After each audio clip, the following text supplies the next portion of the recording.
Welcome to Polymer Clay 101. Today we're going to be talking about finishing baked clay. So once your clay has finished baking in the oven, it's cooled down, you'll need to do a couple of things just to make sure that it's fully sealed, looking beautiful and ready to go. So if you're just using polymer clay, then all you would really need to do is sand your pieces. So you want to make sure that there are no little clay flyaways off the edge that may still be there. So you want to get your fine grit sandpaper. Again, we use 1200 grit just to get nice smooth edges. And you just lightly dust around the edge of your clay piece, and any of those little flyaways will just come off. But as I said, if you're just using polymer clay, you just need to sand and you should be good to go. In terms of if you've put something else onto your polymer clay, so if you've used transfer papers, water slide decals, or even paint, you will need to put a sealant on top of these.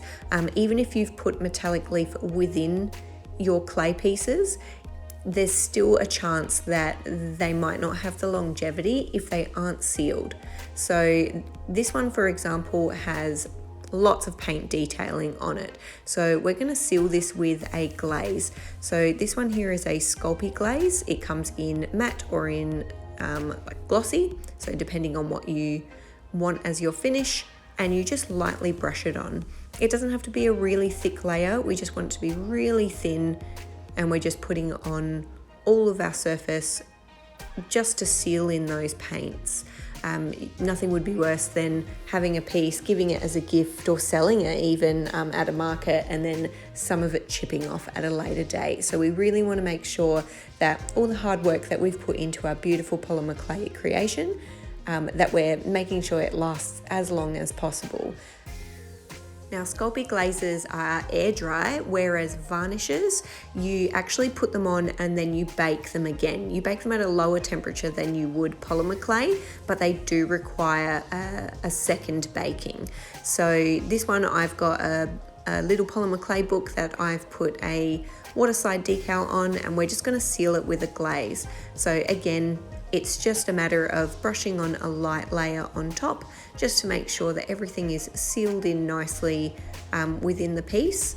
And then once I've brushed this on, I'm actually going to put it back in the oven. Always follow the directions that is on your varnish. Some of them differ.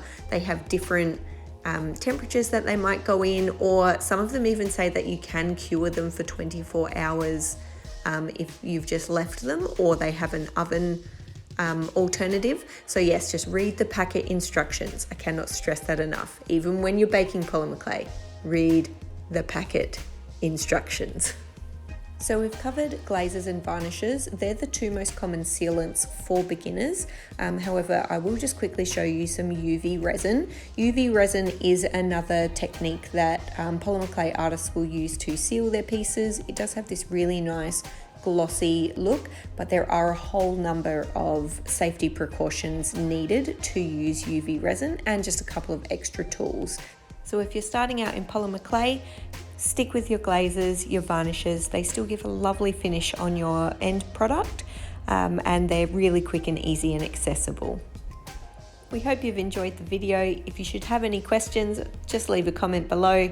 And as always, if this video has been helpful, please like and subscribe to the channel, and happy making.